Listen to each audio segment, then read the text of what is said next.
दोस्तों नमस्कार। आज एक और कानूनी विषय के साथ मैं आपके सामने हाजिर हूँ और आज हम बात करेंगे सुप्रीम कोर्ट के एक रिसेंट जजमेंट की। तो सबसे पहले मैं बता दूँ, ये civil appellate jurisdiction civil appeal number है 13121 2025 का, और केस का टाइटल है state of Odisha and others. ये एपेलेंट्स हैं इसमें, जो स्टेट ऑफ उड़ीसा है versus Shripati Ranjan Das and others, और कनेक्टिंग मैटर्स भी जो है इस केस में है। और ये जजमेंट दिया है हमारे माननीय न्यायमूर्ति दीपांकर दत्ता ने और जस्टिस अगस्टिन जॉर्ज मसीह ने।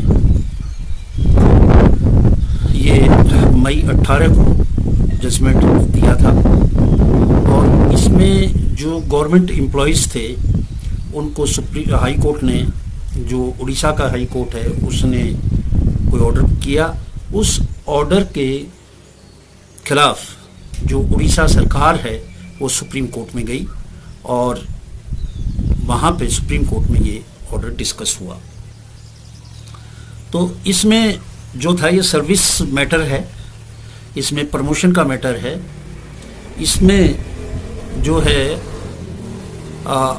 बात हुई थी कि उनको प्रमोशन जो था वो नहीं मिला, क्योंकि जो पुराने रूल्स थे गवर्नमेंट के, उनके मुताबिक उनको प्रमोशन हो जानी चाहिए थी, परंतु बदल दिए।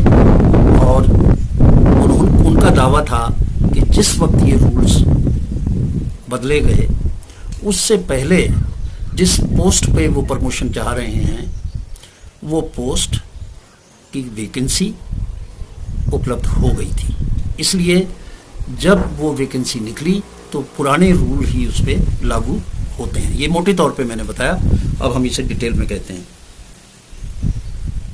सुप्रीम कोर्ट ने कहा कि किसी भी एम्प्लॉय को कोई भी ऐसा हक हासिल नहीं है कि वो अपनी सर्विस में ये कहे कि जो पुराने रूल्स हैं उनके ऊपर मेरी प्रमोशन की जाए।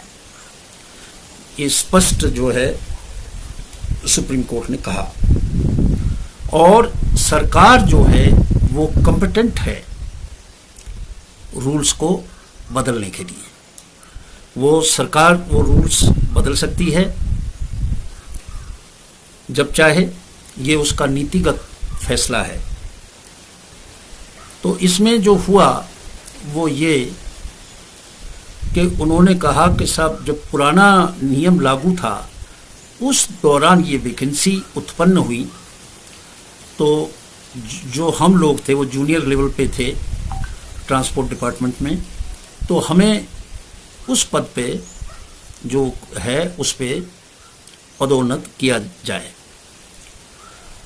अब ये जो उन्होंने डिमांड की, ये 1981 का एग्जीक्यूटिव ऑर्डर था, जिसके तहत वो ARTO पद पे पदोन्नति की मांग कर रहे थे। उसमें जो रूल था वो था कि 5 साल यदि किसी ने सर्विस की है उससे नीचे पद पे, तो उसको वो जो है एलिजिबल हो जाता है उससे ऊपर के पद के लिए। सरकार ने क्या किया कि उस कैडर को रीस्ट्रक्चर कर दिया, और रीस्ट्रक्चर करने के बाद जो पोस्ट थी ARTO की, उस पोस्ट को ARTO को बदल दिया। उस पोस्ट को, जो ग्रुप C पोस्ट थी, उसको B कर दिया। अब जो ग्रुप B पोस्ट है, वह जो पोस्ट है वो गस्टेड पोस्ट है। तो उसके करने से, रीस्ट्रक्चरिंग से कई चीजें बदल गई। उसमें जो अपॉइंटमेंट अथॉरिटी, जो ट्रांसपोर्ट कमिश्नर था, उसको बदल के सरकार हो गई, यानी कि पब्लिक सर्विस कमीशन जो था उड़ीसा का, उड़ीसा पब्लिक सर्विस कमीशन, उसके थ्रू वो भर्ती हो गई। और उन्होंने जो रूल्स है ये 2021 में फ्रेम कर दिए। उनके मुताबिक ये जो है वहाँ का जो उड़ीसा जो है पब्लिक सर्विस कमीशन, वो इसकी भर्ती करेगा।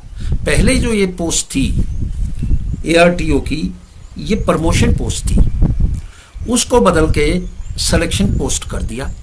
अब सिलेक्शन पोस्ट होने पे उसकी जो रिक्रूटमेंट है वो डायरेक्ट जो है भर्ती से होगी, बजाय इसके कि वो प्रमोशन से हो।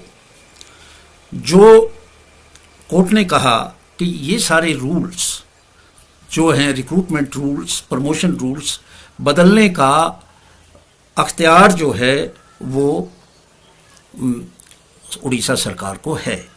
जो आर्टिकल 309 है कॉन्स्टिट्यूशन का, वो इसका अधिकार देता है।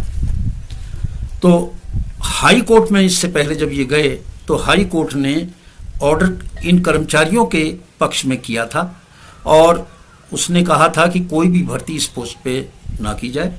इस पे हम वो करते हैं, बैन लगाते हैं। और इन कर्मचारियों को DPC यानी डिपार्टमेंटल प्रमोशन जो कमेटी है वो बना के, जो उसका नॉर्मल एक तरीका है, DPC के थ्रू ही प्रमोट किए जाते हैं। इसको DPC कॉल करके और ये जो कर्मचारी है इनको उस पोस्ट के लिए कंसीडर किया जाए। परंतु जो उड़ीसा सरकार थी वो सुप्रीम कोर्ट में हाई कोर्ट का जो ऑर्डर था उसके खिलाफ गई और सुप्रीम कोर्ट ने हाई कोर्ट के ऑर्डर को बदल दिया। उन्होंने कहा भाई ठीक है, कब पोस्ट निकली, कब उस पर प्रमोशन होगा, क्या होगा, रूल्स क्या हैं क्या नहीं है, ये नीतिगत फैसले हैं। सरकार ने रीस्ट्रक्चरिंग की अपने सिस्टम को एफिशिएंट बनाने के लिए, और उसमें उन्होंने जो है उस पोस्ट का नेचर चेंज करके सिलेक्शन पोस्ट कर दी प्रमोशन पोस्ट से। उसकी जो ग्रुप था, क्लास था, वो क्लास C थी पोस्ट, उसको B कर दिया। और जो अपॉइंटिंग अथॉरिटी है, जैसे ही गस्टेड पोस्ट हुई तो उसकी अपॉइंटिंग अथॉरिटी भी सरकार हो जाती है, ना कि ट्रांसपोर्ट कमिश्नर। तो इसलिए ये जो है कोई अधिकार नहीं है किसी भी कर्मचारी को कि वो इस तरह का कोई डिमांड करे कि रूल्स जो है उस रूल के तहत किया जाए। ऐसा नहीं है। रूल कोई भी किसी भी वक्त हो, वैकेंसी जो निकली हुई है उस वक्त कोई भी रूल हो, ये आप बाद में डिमांड नहीं कर सकते। ये सारा का सारा अधिकार सरकार के पास है, एक एम्प्लॉय के पास नहीं है। एम्प्लॉय कोर्ट में जा सकता है डिस्क्रिमिनेशन के लिए यदि उसके साथ कोई भेदभाव किया गया है, पर रीस्ट्रक्चरिंग की और सरकार ने सारे रूल्स बदल दिए और फिर आप पुराने रूल की डिमांड करें, ये गलत है। ऐसा सुप्रीम कोर्ट ने किया और इसके साथ ही इस विषय को उन्होंने एक नया आयाम दिया, एक नई डेफिनेशन दी और हाई कोर्ट का निर्णय बदल दिया। आज इन्हीं शब्दों के साथ मैं आपसे विदा लेता हूं। नमस्कार।